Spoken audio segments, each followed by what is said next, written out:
자, 잘 쉬셨죠? 예, 이제 지적 공부 쪽 보도록 하죠. 이 파트는 약 3문제가량 출제가 되는 파트인데, 예, 지적 공부에 무엇이 나오느냐, 이쪽을 물어보는 게 문제가 됩니다. 지적 공부라는 것은 종류가 앞서 배울 당시에 대장이라고 칭하는 것은 4개 있다고 배웠어요. 대장이라고 칭하는 것은 토지대장이라는 대장이 있고, 임야대장이 있고, 공유지연명부하고, 대지과 등록부까지를 대장이라고 부르고, 도면에 해당하는 것은 2개 있다고 배웠습니다. 지적도하고 임야도가 있고, 경계점, 좌표, 등록부란 장부도 존재할 것이며, 전산까지 해서 8개가 지적공부가 만들어지는데, 이 지적공부는 어떤 게 나오느냐 물어보는 게 이 파트의 문제입니다. 그래서 처음 나온 게 토지하고 임야대장이 밑에 따라붙는데, 가장 중요한 대장이 토지하고 임야대장 2개가 중요합니다. 작성한 연도는 1912년도에 토지대장을 처음 만들었고, 그로부터 6년 후에 18년에 임야대장을 작성해서 현재까지 사용 중에 있는 장부가 이 2개 대장인데, 우리가 만든 게 아니라 일본 애들이 만들어준 겁니다. 만들어주기를. 넘어가시면 등록상의 박스로 법에 나온 거와 령에 나온 거 2개로 나눠져서 등록상을 정리를 하시는 게 사실 공부입니다. 처음 나온 게 토지의 소재를 대장에 기재하는데, 소재는 행정구역상 동리까지를 기재를 하게 됩니다. 이제 서울 같은 경우 서울특별시, 노원구, 상계, 동까지가 소재가 되는 것이고, 집어는 이제 임야대장 집어는 숫자 앞에 산자를 붙이고, 토지대장은 숫자로만 나오는 것이 집어는 표기고요. 지목은 오늘 배웠네요. 대장에 나오는 지목은 정식, 명칭 기재해라. 도면에 기재할 때는 한 글자만 땁니다. 배운 게 있으니까 정식, 명칭으로 그대로 기재할 것이며, 면적은 제곱미터로 표시하게 되어 있는데, 전 시간 배우시기를 축척이 분모가 1000단위의 경우는 얼마까지 등록하시고 1의 자리까지 등록한다고 배웠고, 100단위일 경우는 0.1까지 등록이 들어가더라. 그 다음에 5번이 소유자의 성명, 명칭, 주소 또는 주민등록번호를 적게 됩니다. 대장에는 기본적으로 누가 소유자인가 소유자 이름을 적는 란이 있고, 그 다음에 여기까지가 이제 법에 나온 내용이고, 오른쪽에 국토교통부 령에 보게 되면 추가시킨 내용이 토지의 고유번호가 나오게 됩니다. 고유번호는 밑에 2번 별도로 나온 거 따로 설명드릴게요. 그 다음에 지적도와 임야도의 도면번호가 나올 것이며, 필지별 대장의 장번호라는 건 페이지를 얘기합니다. 한 장짜리일 경우는 대장이 한 장, 1자 써 있겠지만, 2장짜리일 경우는 앞에 장은 2-1, 뒷장은 2-2에서 장번호가 다르면 쪽수, 페이지를 의미하고요. 축척이 따라 붙게 되어 있는데, 아까 면적 공부할 때 좀 전에 4번째 면적에서 축척이 1000단위의 경우 면적 얼마까지 등록하시고 1의 자리까지 100단위 0.1까지 면적이 단위가 얼마까지인가 확인을 위해서 축척을 등록할 수밖에 없는 겁니다. 그 다음에 토지 이동 사유에서 분할이나 합병 등이 있을 경우에 언제 분할을 했는지, 언제 합병했는지를 적는 란이 토지 이동 사유 란이 있고, 그 다음에 토지 소유자가 변경된 날과 원인 나오는데, 대표적으로 바뀐 날짜 원인 보게 되면은 가장 많은 원인이 매매가 가장 많습니다. 매매일 경우는 매매라고 적어줄 것이고, 원인은 바뀐 날짜는 등기 접수일을 적게 됩니다. 언제라고요? 등기 접수일.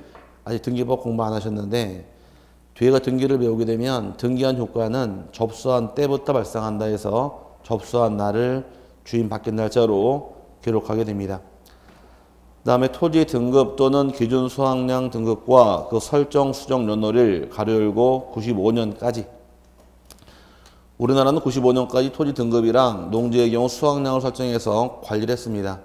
근데 96년부터는 밑에 개별 공시지가와 그 기준일 기준으로 바뀌기 시작을 하는데, 95년까지는 토지 등급이고 96년부터는 공시지가예요. 바뀌게 된 계기가 토지에 대해서 세금 과세 체계가 바뀌기 때문에 그럽니다. 지금 현재 토지를 보유하고 있는 자 내야 될 세금이 재산세 납부 의무가 따라오는데, 재산세의 경우 옛날에는 납부할 때 95년까지는 토지 등급이랑 농지는 수확량을 중심으로 세금을 과세가 들어갔습니다. 그럼 농지도 농사가 잘 된 해 같은 경우는 세금 내라, 뭐 기분 좋게 내겠다는 얘기예요. 하지만 태풍 한 2번 쓸고 올라가서 먹을 것도 없는 상태에서 세금 내라 그러니까 조세 저항이 생겨서 세금 체계가 바뀐 겁니다. 이제 수확량을 따지지 않고 네 땅이 얼마니까 세금 얼마나라 해서 바뀌기 시작한 거예요.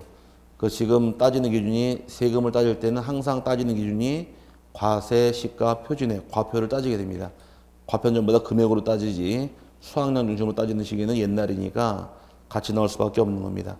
하지만 95년까지 기재한 사항도 지금은 관리만 하고 있는데 가장 중요한 것이 지금 나온 토지하고 이마대장 이 두 개가 중요한 겁니다. 여기는 대부분 다 나중에 정리를 꼼꼼히 하실 내용이고, 그 다음에 이때 고유번호의 경우는 이제 토지 전산 입력을 위해서 19자리 번호로 환산한 것이 고유번호인데, 고유번호의 경우는 중요한 것이 토지대장이나 이마대장, 공유지 연명부, 대지권 등록부와 경계점 좌표 등록부에 등록하겠지만 중요한 말은 도면에는 등록하지 않는다. 이게 중요한 말입니다. 고유번호 어디에 안 나옵니까? 물어봤을 때 지적도와 임야도의 경우는 고유번호가 나오지 않는 게 굉장히 중요한 말인데, 고유번호가 어떻게 구성이 됩니까? 밑에 행정구역, 대장, 지번이란 말 나오는데 칠판상에서 한번 따져나 보자고요. 고유번호의 경우는 환산하는 방법이 19자리를 환산하게 되어 있는데, 예를 들어서 서울특별시 노원구에 있는 토지로서 소재지가 상계동이고 지번이 123에 45라는 토지에 있다고 가정을 하고 이 땅을 번호로 바꿔봐라요. 바꾸게 되면은 서울특별시 노원구 상계동까지가 이 토지의 소재가 됩니다. 소재, 즉 행정구역이 될 것이고, 그 다음에 여기는 지번이 되겠죠. 소재를 세분하게 되면 일단 자릿수는 10자리를 줍니다. 10자리 주고, 그 다음에 지번의 경우는 8자리를 줘서 일단 여기까지 먼저 세분하게 되면, 서울시의 경우는 행정구역상 시도죠. 행정구역상 시도 몇 글자예요? 시도 두 글자에는 2자리 줍니다. 그럼 서울시의 번호가 예를 들어서 0이라고 가정을 하고, 그 다음 나오는 행정구역이 시도 밑에가 시군구, 노원구, 시군구 몇 글자예요? 시군구 3글자니까 3자리 주다 보니까 노원구 번호가 1, 2, 3이라고 가정을 하고, 그 다음 나오는 행정구역이 시군구 밑에 읍면동이 나오네요. 읍면동 몇 글자예요? 3글자니까 상계동 번호가 4, 5, 6 가정을 합니다. 그럼 서울에 리 있어요? 나는 되게 많은 것 같은데 리가 청량리, 답심리, 화양리 많이 있잖아요. 아니 농담한 거고 다 종이죠. 없으면 빵빵이 되는 겁니다. 시골 같은 경우 리가 있으면 리 달아주면 되는 거예요. 그래서 글자대로 채워 넣으시면 돼요. 시도 몇 글자? 2글자. 시군구 3글자. 읍면동 3글자. 리 없죠? 한 글자니까 리 끌어서 2글자 몰아내시면 이렇게 10자리 잡아내시면 되는 것이고, 지번이 123에 45일 경우에 앞에 있는 번호가 본번, 뒤가 부번일 경우 0, 1, 2, 3에 0, 0, 4, 5에서 본번이 4자리, 부번이 4자리 합이 8자리 만들어지는 게 고유번호의 일단 18자리입니다. 근데 19자리인데 한 자리 비죠? 한 자리 비는 것은 요 11번째 숫자, 여기 중요한 거예요. 여기 들어온 숫자 11번째 숫자가 뭐냐, 뭐 문제를 보시는데, 여기 들어갈 숫자가 1이 들어갈 수가 있고 2가 들어갈 수가 있게 됩니다. 1이 들어가 있게 되면 이 토지는 토지대장에 등록되어 있는 토지라고 알려주는 암호고, 여기 2가 들어가 있으면 요거는 이마대장을 가진 토지라고 알려주는 암호예요. 그럼 1이 나와 있게 되면 모여가는 문제, 토지대장 문제가 되는 것이고, 2가 나오게 되면 이마대장 문제 바뀌는 겁니다. 이거 보고 문제 보시는 거예요. 문제는. 근데 장부에 세트 있다고 배웠습니다. 지난주에 햄버거랑 세트는 콜라, 삼겹살은 소주 이렇게 외치듯이 토지대장과 세트는 지적도, 이마대장과 세트는 임야도다. 이렇게 두 가지 세트가 만들어지는 것이 장배 세트예요. 그래서 고유번호가 행정구역 번호가 몇 자리고 10자리고 지번이 8자리고 대장 번호가 한 자리, 총 19자리가 고유번호의 구성인데, 중요한 것은 고유번호가 어디에 안 나온대요? 도면에는 나오지 않는다. 이게 굉장히 중요한 말이 되니까 주의하시길 바랍니다. 그 다음에 나온 것이 이제 밑에 공유지 연명부란 말이 나오는데, 공유지 연명부의 경우는 토지 소유자가 2명 이상일 때 작성하는 장부를 공유지 연명부라고 부릅니다. 아까 위에 토지대장에서 5번에 소유자의 성명, 주소, 주민번호 찾으셨어요? 토지대장에 소유자 기재할 때 소유자가 2명 이상이 될 경우는 둘 다 기재하는 것이 아니라 토지대장에는 누구누구의 1인 약칭하게 되어 있습니다. 그럼 그자가 누구인가 알려주기 위한 장부를 공유지 연명부라고 부르는데, 등록할 사항은 여기 위에 오는 게 아니라 조금만 이해하시면 돼요. 일단 첫 번째 나올 사유는 어떤 토지가 공유인지는 알아야 하니까 소재와 집원은 기본적으로 나올 것이고 소유자가 몇 명 이상이래요? 2명 이상이면 각 소유자 간에 지분이 있겠네요. 그럼 지분 따라 나올 것이며 왜 1인 기재에 있으니까 그 소유자 누구인가 확인을 위해서 소유자의 성명, 명칭, 주소하고 주민번호 기재할 것이며 오른쪽에 토지의 고유번호 나옵니다. 고유번호 아까 어디에 안 나온대요? 도면에 안 나오더라고. 고유번호가 나올 것이고 몇 번째 페이지입니까? 공유지 연명부에 장번호가 기재가 되며 토지 소유자가 언제 바뀌었나 확인을 위해서 소유자 변경된 날과 원인 따라 보는데 지금은 세부적인 사항을 외운다기보다는 그냥 언제 만드는가만 이해하고 계시고 나중에 등록사항은 다 외우게 해드릴 거예요. 몇 방에? 한 방에 다 외우게 해드릴 땐 기다리시고 지금은 어떤 데 만드는가만 세분하시면 됩니다. 암기하는 요령은 다 있어요. 나중에 알려드릴 테니까 지금은 만드는 경우만 이해하시길 바랍니다. 그 다음에 오른쪽에 세 번째가 대지권 등록부인데 대지권 등록부라는 양반은 대지권이란 말은 좀 어려운 말인데 대지권이란 말은 아파트 분양받으실 때 대지에 가진 지분이 있어요. 그 지분을 세 글자로 대지권이라고 부르는 겁니다. 그럼 대지권이 있다는 얘기는 이 대지는 단독주택 대지가 아니라 집합 건물 대지일 경우 작성하는 장부를 대지권 등록부라고 부르는데 등록할 사항이 총 몇 가지냐? 4개, 6개, 10가지입니다. 이건 죽어도 못 외우니까 대지권 등록부는 본인 사시는 집만 그리시면 돼요. 사시는 집. 아파트 사세요? 아파트 주소가 어떻게 되세요? 사시는 주소가 상계동 50번지 사시고 맞죠? 아, 맞다 그래야 돼요. 나중에는 스타가 돼요. 다 알아야 돼 주소를. 사시는 아파트 이름은 현대아파트 사시고 사시는 집 주소는 101동 501호죠? 네, 맞다고 가정하고요. 독심수를 배워서 주소까지 이제 확인할 수가 있어요. 101동 501호에 거주하시고 성함은 고소용? 너무 심하다 그거는. 고소용이라고 가정을 하고 생년월일은 96년 10월 19일생이고 이 정도면 술살만 하죠. 너무 어리게 봤나? 주소가 나올 것이며 이 집 언제 사셨어요? 산 날짜는 2016년 11월 15일 오늘 등기하고 매매 계획을 샀습니다. 이 아파트 살 당시에 대지에 가진 지분이 있겠네요.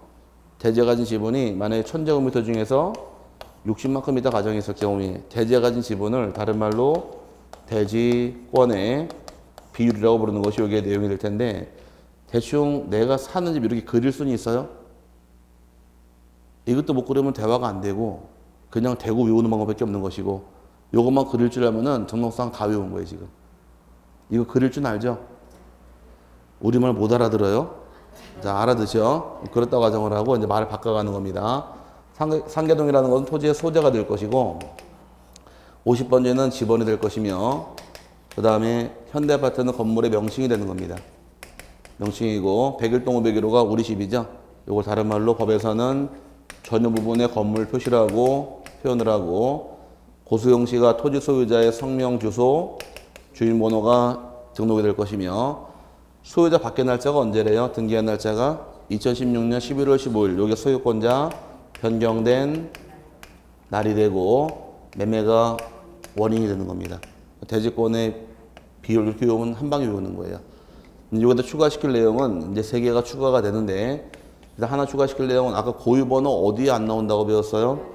도면에 나오지 않는다. 고유번호가 일단 나올 것이며 몇 번째 페이지입니까? 장번호가 따라붙게 됩니다. 기본으로 따라붙을 내용이고 하나 추가시킬 내용이 501호는 고소용 시 단독 소유니까 별 문제가 없지만 401호 같은 경우는 이 집을 취득한 자가 A와 B 둘이서 아파트를 공유로 취득하게 되면 소유자 2명 이상이네요. 예를 들어 소유자 간의 소유권, 지분이 따라붙는 것이 이게 등록 사유에 되어서 이렇게 10가지 만들어내면 답이 떨어지는 겁니다. 여기는 글씨로 못 외우니까 본인 사는 집만 그리시고 뭔지만 집어넣으시면 돼요. 그럼 칠판 보신 다음에 하나씩 불러드릴 테니까 뭔지 대답하시면 아는 거예요. 처음 나온 게 1번이 토지에 소재 나와있죠? 소재는 뭐가 돼야 되고? 상계동. 집안은 50번지 그 다음에 대지권의 비율은 얼마큼이 있대요? 1000분의 60이라는 비율이 있고 소유재 성명 등은 고소용이 되고 오른쪽에 토지의 고유번호 19자리 나오나요? 어디에 안 나오니까? 도면은 안 나오니 고유번호 나올 것이고 그 다음에 전유 부분의 건물 표시는 몇 동 몇 호인가요? 우리 집이 101동 501호가 전유 부분의 건물 표시가 될 것이고 건물 명칭은 현대아파트 그 다음에 집합 건물별 대지권 등록 장번호 나올 것이며 그 다음에 토지 소유자가 변경된 날과 그 원인은 바뀐 날짜는 2016년 11월 15일 원인은 매매가 될 것이며 소유권 지분 언제 나온대요? 아파트가 공유일 때 여기서 아파트가 공유일 때 나오는 게 소유권 지분입니다. 이렇게 외우시면 한 방에 딱 잡아 외워요. 이거 글씨대로 하나하나 외우려면 못 외우는데 그래서 일부러 사시는 집이 어디시고 주소가 이거 읽어야 돼. 사는 주소 상계동 50번지 사는 아파트 이름은 현대아파트 몇 동 몇 호 101동 501호 여기 하나 그린 상태에서 쭉 달고 들어가시면 10가지 딱 싸다 보고 외울 수 있으니까 이렇게 기억하시는 거예요. 여기 편하지 않나요? 이렇게 외우시면 나중에 안 헷갈리니까 자꾸 넘어가시되 이 10가지는 나중에 그냥 못 외웁니다. 그래서 조금씩 응용해서 정리하시는 것이 공부고 오늘 설명드릴 때 2016년 11월 15일 했는데 아마 이게 2017년 10월 며칠 되면 이제 여러분 졸업하시는 거예요. 이제 다음 진도도로 갈 때는 2017년 1월, 2017년 3월, 5월, 7월 해서 마지막이 10월 달 가시면 이제 졸업하시는 겁니다. 나중에는 아파트 주소 어떻게 됩니까? 그러면 여러분이 상계동 몇 번지? 50번지 건물 이름은 현대아파트 몇 동 몇 호 101동 501호 이건 다 외워요. 저절로 나오게 돼 있으니까 그때까지 좀 참고 기다리시면 돼요. 그냥 이런 장부가 언제 만드는 것만 기억하시고 등록상 계속 반복해서 한 7번 반복 들어가니까 그 중에 한 번 알게 됩니다. 여기까지가 대장의 4개 내용 설명을 드렸고 그 다음에 이제 나온 것이 도면이 나온 것이 나오는데 도면의 경우는 두 가지가 있더라. 지적도하고 임야도라는 것이 나오는데 처음 나온 것이 이제 일반적인 기록상의 경우는 토지의 소재가 나오게 되고 지번이 있고 지목이 있고 경계가 있고 오른쪽에 지적 도면에 색인도라는 것이 있고 도면의 제명과 축척이 있고 도각선과 그 수치까지 한번 읽어봤죠.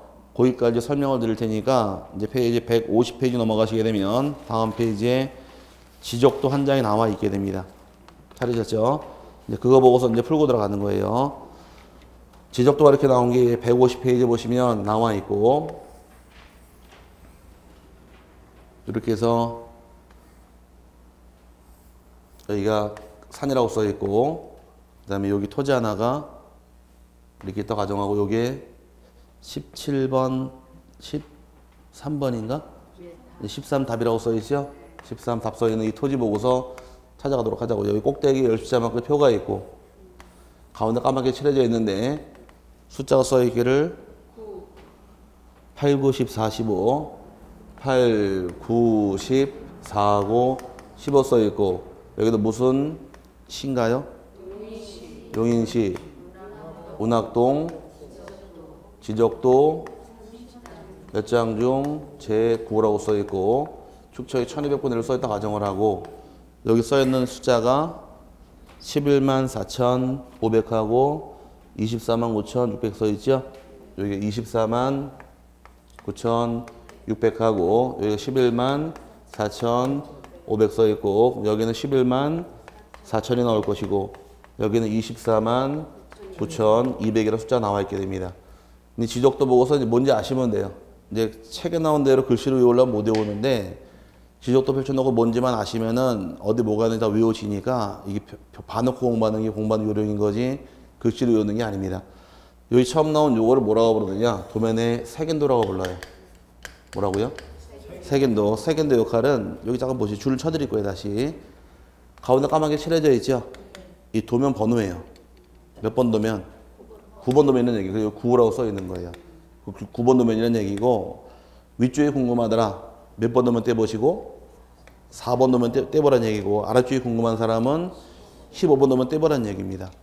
왼쪽에 궁금하게 되면 8번 도면 떼보고 오른쪽은 10번 도면 떼보라고 도면을 찾게 만들어준 이 마크를 도면의 색인도라고 부르는 거예요. 오케이? 그 다음에 용인시 운학동 나와 있죠? 여기에 토지의 소재. 그 다음에 이 도면은 지적도인가요? 임야도인가요? 지적도죠? 어디 써 있어요? 여기 써 있잖아요. 여기 이름이에요. 이름을 다른 말로 제명, 얘가 축척. 그 다음에 도면의 테두리 선을 도곽선이라고 불러요. 뭐라고요? 도곽선. 곽이란 말이 외곽을 얘기하는 겁니다. 그래서 저 일본말로 문짝을 만들면 문짝 가장자리 틀을 뭐라고 불러요? 문자의 가장자리 틀을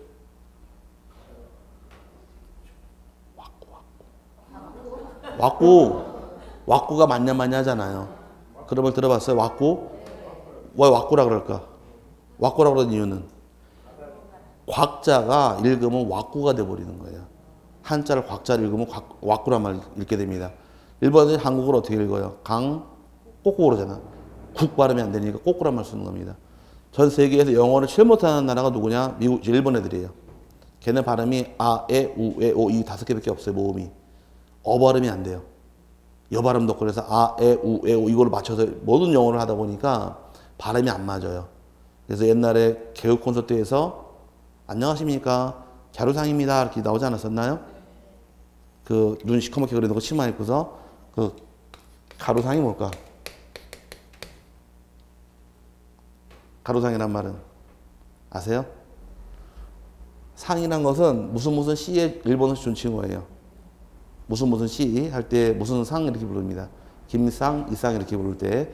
그리고 가루란 말은 이게 영어예요. 아, 에, 우, 에, 오밖에 없잖아요.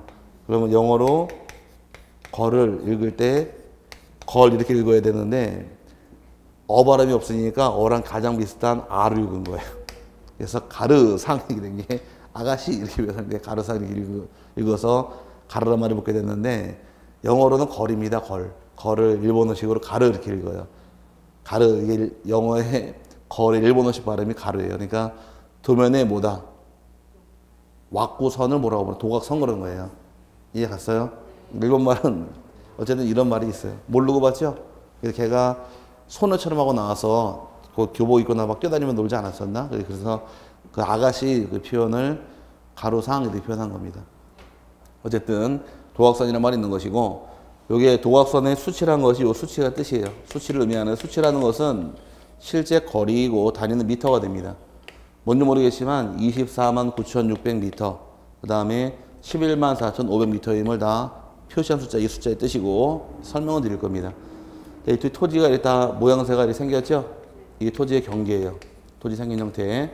경계를 의미하는 것이고 경계 안쪽에 13번이 지번이고 그 다음에 지번 오른쪽에 한 글자 나온 게 답이 지목이 되는 겁니다. 지금 그래서 이제 하나씩 외쳐본 다음에 들어가서 다시 떠들을 겁니다. 이건 뭐라고 부르시고 도면의 색인도, 얘는 소재, 얘는 제명, 얘는 축척, 테두리선은 도각선, 도각선의 수치, 단위는 미터고 실제 거리예요. 그 다음에 토지 생긴 형태를 알려주는 것이 바로 경계. 경계 안쪽에 13번이 지번, 지번 오른쪽에 답 나온 게 지목계 이렇게 등록하는 게 등록 사유예요. 그러니까 요거를 글씨를 좀 뽑아내서 다시 149페이지 가니까 나온 것이 1번의 토지의 소재는 어디 있나요? 여기 있잖아요. 소재. 위치를 기억하는 거예요. 소재. 두 번째가 지번 나와 있죠? 지번은 경계 안쪽에 13번 지번 나와 있고 세 번째 지목 나와 있네요. 지목은 지번 오른쪽에 답 지목 나와 있고 네 번째 경계 나와 있나요?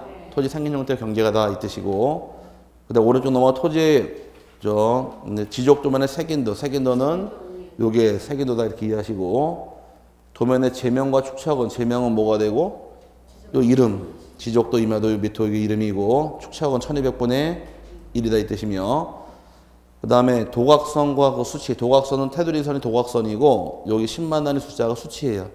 수치라는 것은 이게 뭘 의미하느냐 실제 거리를 의미하는데 이제 과거에 뭐 초등학교 다닐 당시 배운 내용 중에서 이런 거 본 적 있으실라나?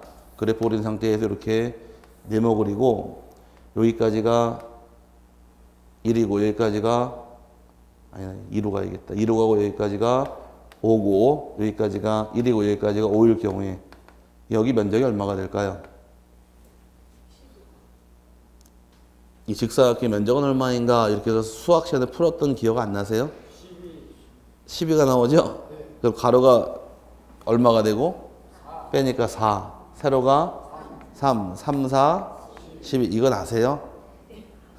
그럼 이거를 여기 대입시키게 되면 측량 원점이 있게 되면 측량 원점서부터 다 거리를 재서 도각선을 만드는 거예요. 막 자른 게 아니라 원점이 있으면 이렇게 가로거리와 세로거리가 있을 경우에 여기까지의 거리가 있고 여기까지의 거리 그 다음에 여기까지 거리 요거를 다 표시한 게 숫자의 뜻이에요. 그럼 여기까지 거리 일단 여기까지 거리는 얼마를 의미하느냐 이걸 얘기하는 겁니다. 11만 4천 미터란 얘기고 단위가 여기까지 거리는 11만 4천 500m란 얘기입니다.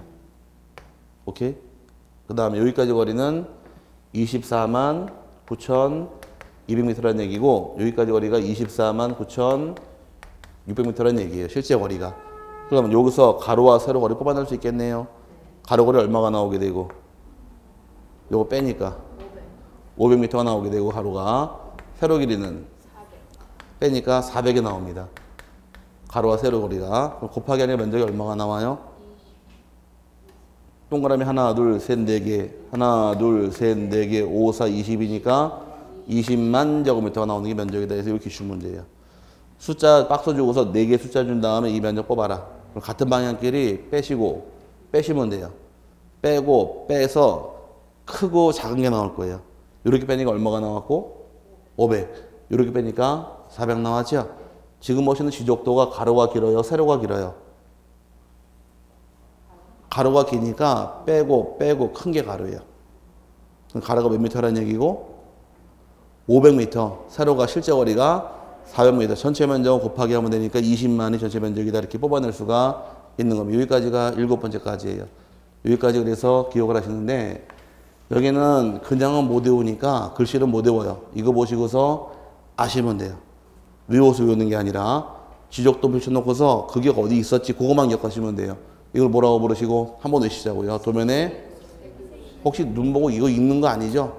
눈 감으세요 다. 아 이것도 안 되는구나. 자 색연도란 말 쓰고 요거는 소재 얘는 제명 얘는 축척 테두리선은 도각선 도각선의 수치 토지 생긴 형태는 경계 안쪽 13번이 집원 오른쪽에 한 글자 답이 지목이고 이제 갔어요. 이렇게 기억하면 외울 수 있는 거예요.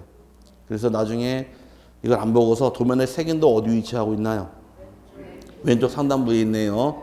소재는 어디 있고 그 옆에 있고 그 다음에 집원은 어디 있고 경계 안쪽에 13번이 있었고 13 옆에 지목이 있었고 이렇게 기억을 떠오르면은 등록상을 외우는 거지 이걸 책에 나온 대로 소재, 집원, 지목, 경계를 외워서 못 외운다는 얘기예요. 감을 잡고 들어가시면서 외우시면 될 부분이고 세 개 남은 것이 뭐가 남았느냐 149페이지에서 4번에 나온 것이 좌표에 의하여 계산된 경계점 간의 거리 나와 있고 근데 가로 안에 뭐라고 써 있나요? 경계점 좌표 등록부 시행지역의 토지로 한정하다 나와 있는 게 있고 삼각점 및 지적 측량 기준점 위치가 있으며 건축물 및 구조물 등 위치란 것이 나오는데 4번, 5번, 6번은 어딜 봐야 되느냐 151페이지 보시면 지적도가 나온 게 하나 있을 겁니다. 찾으셨나요? 이제 그거 보고서 내용을 좀 찾아가셔야 돼요. 그 151페이지 보니까 이제 거기서 보시는데 요거는 요 지워버리고 이제 옆에다가 한가운데 이렇게 해서 예쁘장하게 생긴 토지가 코너에 79에 4란 땅이 하나 있을 겁니다. 지목이 돼가 있고 찾으셨어요? 이 땅을 보고 찾아갑니다.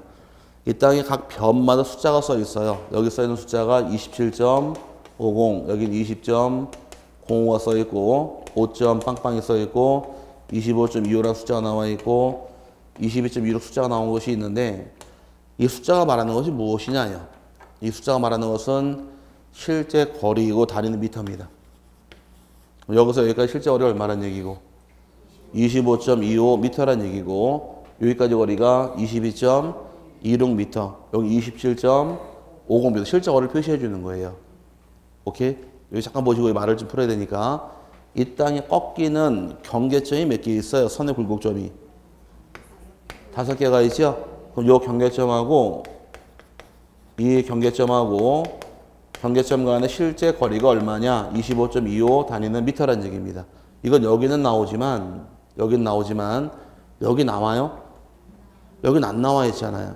그럼 거리가 나오는 건 모든 지적도 다 나오는 것이 아니라 경계점 좌표 등록부 시행 지역만 나오는 거, 개발된 지역만 거리가 나오는 것이고 다른 지역만 나오지 않는데 26회 기출문제에서 뭐라고 나왔느냐? 경계점 좌표 등록부 시행지역 지적도에 등록할 사항인 것은 1번 경계점 간의 높이, 경계점 간의 방위, 경계점 간의 거리, 답은 경계점 간의 거리. 이게 답이 된 기출문제예요. 높이가 아니잖아, 거리지. 그래서 이게 특이한 점이니까 기억 좀 하시고 지금 뭔지만 아시면 돼요. 뜻하는 바가 실제 거리이며 단위는 뭐다? 미터입니다. 그 다음에 여기 또 사거리일 텐데 사거리 맞나? 사거리에 가운데 쓰여 9번 쓰는 점이 하나 있을 겁니다. 여기가 이렇게 생겨 있고 사거리로 나와 있고 동그라미 쓰여 9번 쓰는 점이 하나 있을 거예요. 찾으셨어요? 동그라미 쓰는 이 점이 바로 뭐를 하느냐? 여기 지적 기준점이 여기 있다고 알려주는 자리입니다.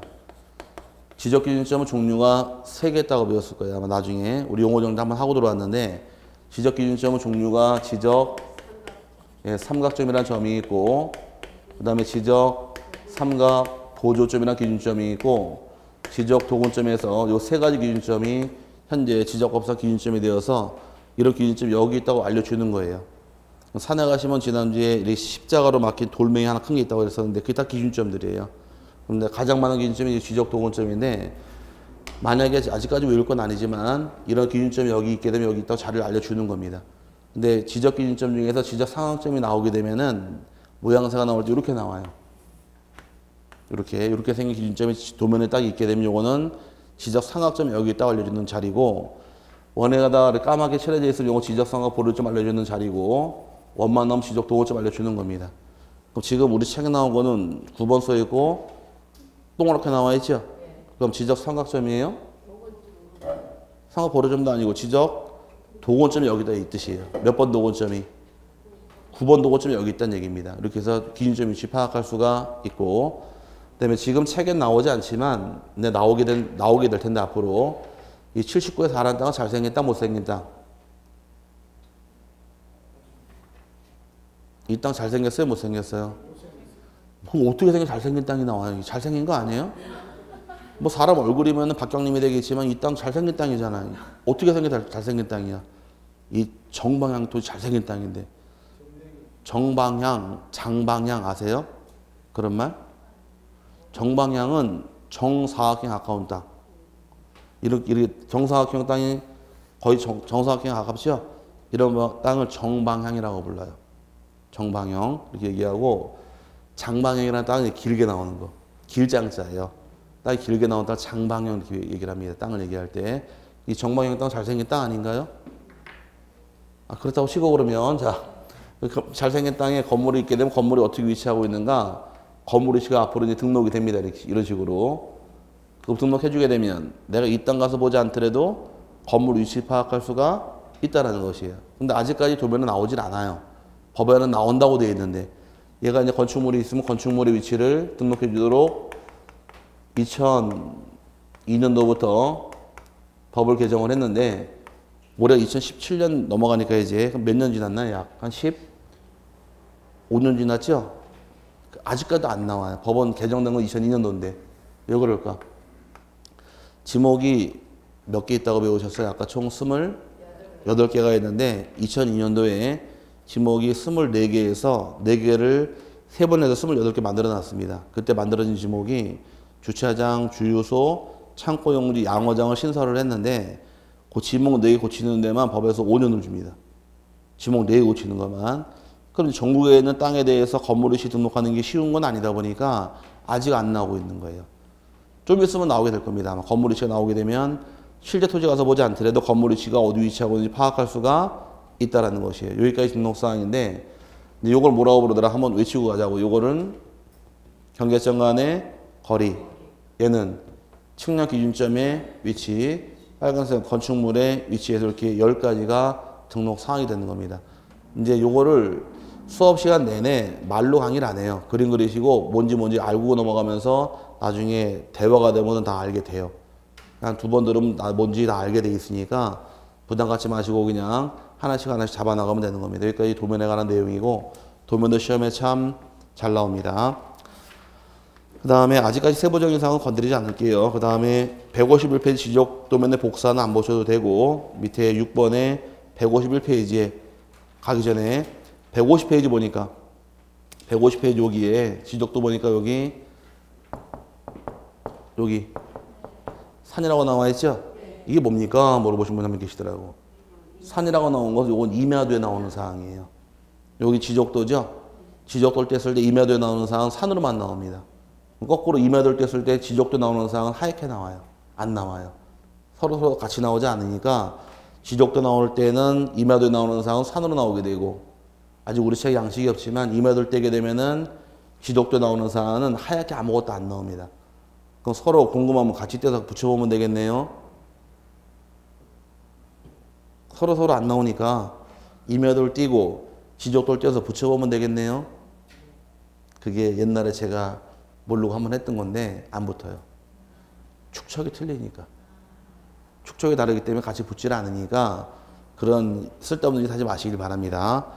축척은 오른쪽 보시게 되면 150페이지 맨 꼭대기에 150페이지 맨 꼭대기, 거기 맨 꼭대기 축척표가 500분의 1서부터 1000분의 1, 600분의 1, 1200분의 1, 2400분의 1, 3000분의 1, 6000분의 1 쭉 나와 있죠.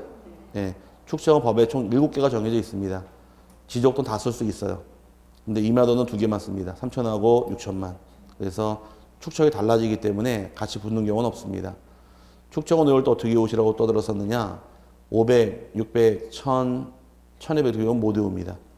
여기 고수업 좀 잘 치면 유리하세요. 고수업 못 치시는 분.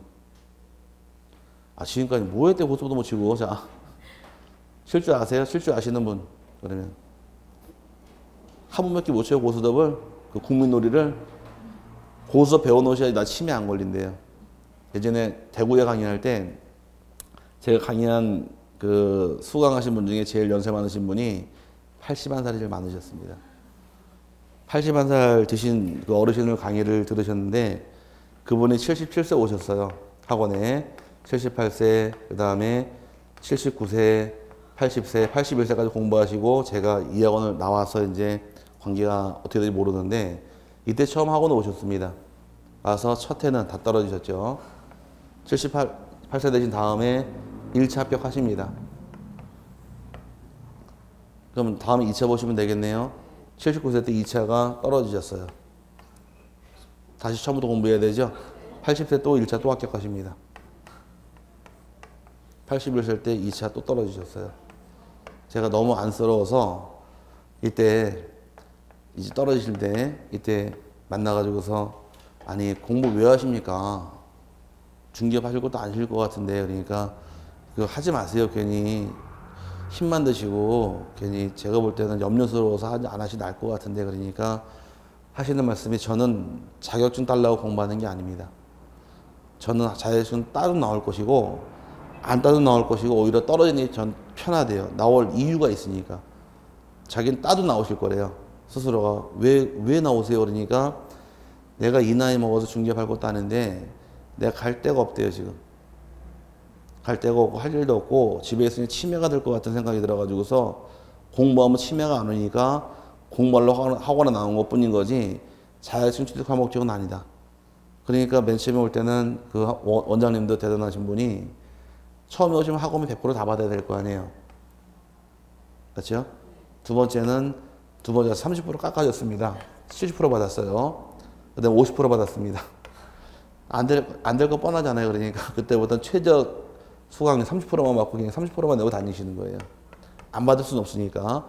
그래서 30%만 내고 하고 다니시는 목적이 자격증 딸 목적은 아니다. 젊은 사람이랑 어울리면서 공부하고 가는 게 나는 목적인 거지 자격증은 아무 관계가 없다. 말씀하시는데 이 대화로 이 아는 지식을 알아보면은 실력 굉장히 좋으세요. 다 하세요. 이만큼 공부하시니. 근데 문제는 자꾸 떨어지는 이유가 시간 내 못 들어오세요, 문제를. 문제 읽다 보면 가만히 있어 보자. 이제 읽을까? 이러다 보니까 이제 시간이 많이 걸려가지고서 혹 2차 문제 120문제 풀으려고 그러면은 한 80문제 풀었나 그러면 거의 다 갔어요, 시간이. 그러니까 시간적으로 자꾸 떨어지시는 거예요. 질문 문답형으로 물어보시면 다 알아요. 근데 그분이 딱 여기 세 번째 딱 앉으십니다. 세 번 딱 앉으시는데 그 학원 인원이 좀 많거든요. 강의실에 꽉 차면 250석 정도 되는데 오전반 거의 꽉 차요. 근데 아무도 수업 시간에 딴짓거리 했다거나 전화벨 울렸다거나 쓸데없는 질문했다거나 그러면은 불려와서 되게 혼나요. 공기만장이십니다. 그래서 벨 울리면 너 일로 와 그래서 와가지고서 벨 꺼놔. 그럼 네. 그러고 가고 이제 수업 시간에 이상한 질문하면 조용히 해. 이게 공기반장이세요. 그런 분이 계셔가지고서 했었는데 결국은 좋은 모습을 보고 왔으면 좋은데 결국은 마지막 합격 못하는 걸 보고 와가지고 좀 안쓰럽긴 한데 그 다음에 강의 저 대신 가신 분한테 물어봤더니 또 수업 또 들으신대요. 그 다음은 제가 모르겠어요. 그 이후로는 선생님이 자꾸 바뀌니까 그래서 몰랐는데 이런 분도 계십니다. 그러니까 공부는 즐기세요. 그냥 즐기면은 얻어지는 부산물이 바로 뭐다? 자격증인 거지 딸라고 공부하시면 지쳐서 못합니다. 자격증 딸라고 공부하시면 60이 안 나올 때 굉장히 스트레스 받아요. 60m로 뭔가요? 수음이양 가지고. 옛날에 수음이양 갖다 줄 때 60m로는 양? 미? 지금 수준이 좀 떨어진 학교 다니셨나 봐. 미란 말 나오게. 60m로 가 아니에요? 가? 60m로 가고 60부터 70까지가 양이고 70부터 80까지가 미고 80부터 90까지가 오고 90 이상이 수 아닌가? 나는 그런 학교 다녔는데 어쨌든 우리 시험 뭐만 아니면 자격증을 주더라. 가만 아니면. 그러니까 근데 60만 넘어가면 자격증을 받을 수 있는데 모의고사 봐도 60 넘어가지 않아요. 그러니까 스트레스 굉장히 받는 거야. 60이 안 넘어가니까. 우리 모의고사는 저희가 60 넘어가게 잘 주질 않아요, 문제를. 60 넘어가게 줬다가는 공부 끝난지 착각하고 계셔. 그리고 공부를 놔요. 그리고 나중에 시험 다시 보면 뚝 떨어져 있어. 그러니까 경각심을 일깨워 주려고 문제를 조금씩 난이도를 높여요. 죽어도 60 안 넘어가게 되니까 웬만치 공부해서 60 잘 넘어가진 않습니다. 그러니까 부담 갖지 마시고 그냥 쭉 가세요. 그냥. 그럼 얻어있는 게 자격증인 거지.